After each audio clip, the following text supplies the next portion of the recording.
So here today we are with Mark Bruce. He started to accept Bitcoin here in Clyde, New Zealand. And I have a couple of questions for him and maybe to make you understand more about Bitcoin. And who knows, one day more places could accept Bitcoin. Okay. Nice to meet you, Mark. Nice to meet you. Nice Thanks to for have coming. you some time with me here. First of all, how did you start with crypto? What was your idea before you start to accept crypto in here? Probably two different thoughts around it for me. My background as a technologist, my day job is a software architect. Okay. So I'm interested in crypto from a technology point of view. All right. But then also from an investment point of view. So I thought there seemed, as an early stage financial asset, Okay. I thought it was a good opportunity here to invest at, fairly early stage, which for me was about 18 months ago. 18 months ago? Yeah. Okay. And I thought it was an opportunity to generate some income. Yes, of course. So both aspects really, technology and finance. Nice. But my background is in investment banking, so I've worked in investment banking for 20 years. And was it difficult for you to understand about crypto? No, not at all. Because most of the people in Brazil, it's hard then to accept Yes. the Bitcoin. They Yes. just invest in companies like Tesla, Yes. Yeah. Well, I think if you understand how the monetary system actually works, Bitcoin is just a reflection of the monetary system, but with much better technology, and no one can control it. Of course. So it's decentralized, distributed, and there's no single owner. Nice. Yeah. Nice. So you can't politicize it, can't confiscate it, you can't control it.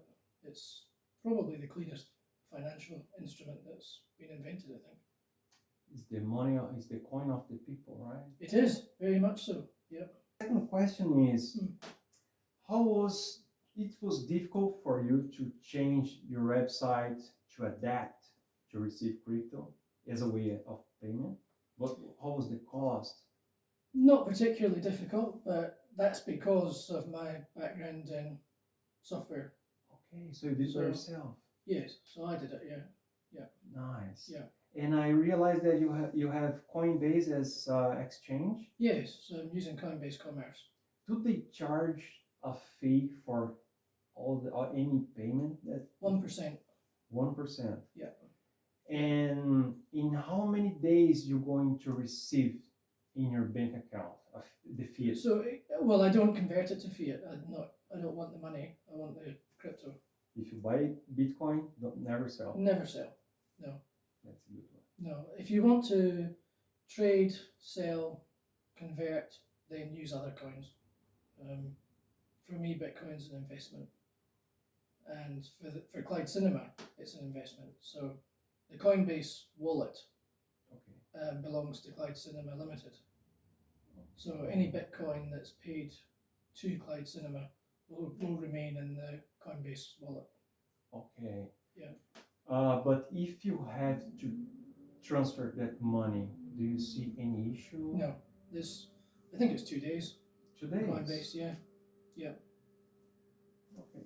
Yeah. So it's not difficult, right, to receive crypto? No, and Bitcoin transactions are very cheap, so. Of course. Yeah. So Coinbase charges you 1%, and you can convert it directly into stable coins in Coinbase and then cash them out. Alright. If you want to. If you want to, of course. Yeah.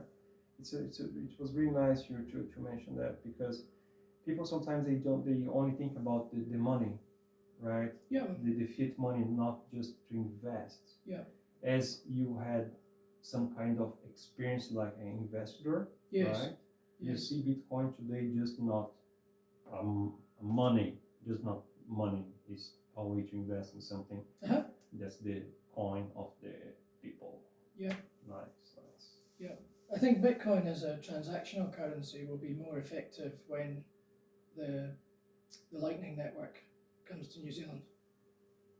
It's currently, I think, Strike is not available in New Zealand yet, so but when it is, Bitcoin transactions will be much more effective as a direct payment, Nice. which is cheaper than credit card processing for Oh yeah, it's a good one. much cheaper. Really? How much in the credit card? Well, credit cards can be anything up to 3.5%. 3.5%. Yeah. Plus, most of them do a fixed fee of 20 cents per transaction, and yeah, the cost of processing cards can be expensive. Plus the card equipment, plus the subscription cost to the card providers. All right. So yeah, crypto is much cheaper. Crypto is much cheaper, guys. Yeah. And I'll be offering when we sell tickets normally. I mean, at the moment we're selling vouchers.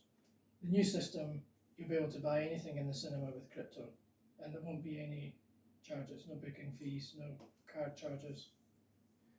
How was your idea just buy the voucher and not the ticket as well? Because the current system that we use for ticketing will not allow crypto.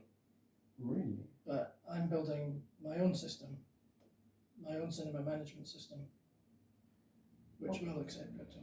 Nice. Do you have any idea how to not convince, but how to make something to the people accept to pay in crypto? Do you have any idea to make people accept more in your cinema? I think the best I can do is just, at the moment, is just acknowledge that we'll accept it and make it seem normal, which to me it is every day. Yeah. And we'll just continue to advertise the fact that Clyde Cinema accepts it. And it would be good to network with other businesses and see if we can get some traction on. So it's just a silly question, Mark, but I really want to do it. Do you have any afraid that the crypto could end one day? No. Why?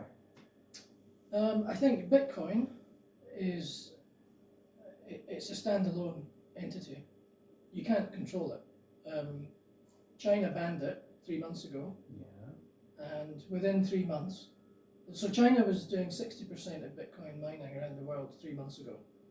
They decided to ban it. It's not banned to hold, it's banned to mine and banned to trade. But within 6 weeks, the mining facilities that were in China were distributed around the rest of the world. And it was back to normal. Yeah. Can't stop it. Biggest country in the world, can't stop it. And we have a little bump in that. Little bump in the price. Yeah. Bitcoin's volatile at the moment because there's lots of short-term investors who are in and out of the market. Far too highly leveraged, basically gambling on Bitcoin. Yeah. Which is okay. It's a new financial instrument. Everyone wants a piece of it. But the wider the adoption, the volatility will slow down, and the value will just keep slowly increasing. Yeah. But the other coins are different, and I think there is most definitely a risk that the other coins could come under unfavourable regulation. I think it's important really that all the crypto financial products become part of financial regulation. I don't think that in itself doesn't harm them. In fact, if anything, it makes it better because then everyone knows where they stand. They know that they know what the risks are. They know what the expectations are, and then you attract bigger customers. You know, like corporate investment funds, pension funds, wealth managers, all that kind of stuff. So bringing it into the regulation in itself is a good thing, as long as it's not treated any differently But if you look at the other products that are not Bitcoin, they are not strictly decentralized technology. So, you know, a lot of Ethereum mining equipment all runs on AWS, Microsoft Azure, Google Cloud, and political whims could cause those to be switched off. You can't do that to Bitcoin. Because nobody knows who created. It doesn't run in a central. I can plug a miner into the wall here and join the Bitcoin network. I don't need a data center. I don't even need an internet connection. I can use a phone. So Bitcoin is quite a different architecture. So the others, potentially there's a risk, but I think in most cases the appetite of the governments and the financial authorities is not about deciding what people can and can't invest in. It's making sure that when they do it with full knowledge of the risks and opportunities. That was what happened with Afghanistan, right? And people could not withdraw their money. Yep. So the Americans decide who can and can't use the dollar. So when Afghanistan, when the Americans withdrew from Afghanistan, they can just say, you're not using the dollar anymore. So they tried that in El Salvador. El Salvador's taken on Bitcoin. And now there's no political control over their monetary system. In Colombia, they are freezing the savings of the people. Right, yeah. And they could never do this with Bitcoin. No, and I think Venezuela's very close to Bitcoin adoption. I think they're suffering the same problem with the US dollar and oil. And I think it's only a matter of time probably before they start going down the Bitcoin road. Yeah. And we are in 2021, and El Salvador, I think you already know, they are doing really good things with the profit that they are having with Bitcoins, building hospitals, for animals as well. So schools. So El Salvador's made, I think the government's profited something like $70 million in 6 weeks having adopted Bitcoin, and they're building 20 schools with the proceeds. So they wouldn't have been able to do that with the US dollar because most of it would have been taken away in export costs of the dollar.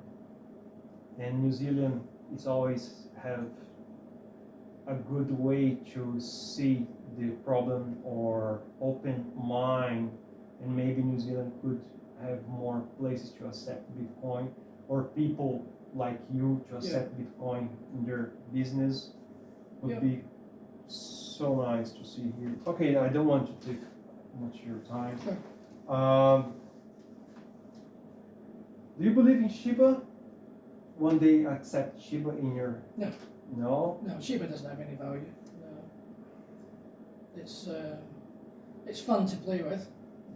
Yeah. Put $1,000 into it. If you can lose $1,000, put $1,000 into it. Maybe somebody will go mad on Twitter and it'll jump up 100%. Exactly. But you have to treat things like that as a game. Many coins for you are not a good way to accept, right? Not as an investment. If you want to, they're not assets. Shiba's not an asset. It's Dogecoin as well. Yeah. I mean, those are like trading pieces of corn. It's Could be a risk to receive as a way of payment. Yeah, and their volatility is 50% in a day.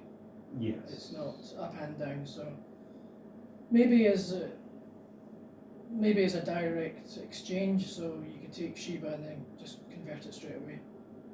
But yes, no, right. I wouldn't see that as a serious prospect. Nice. Okay, Mark. Just 2 or 3 more questions. Sure.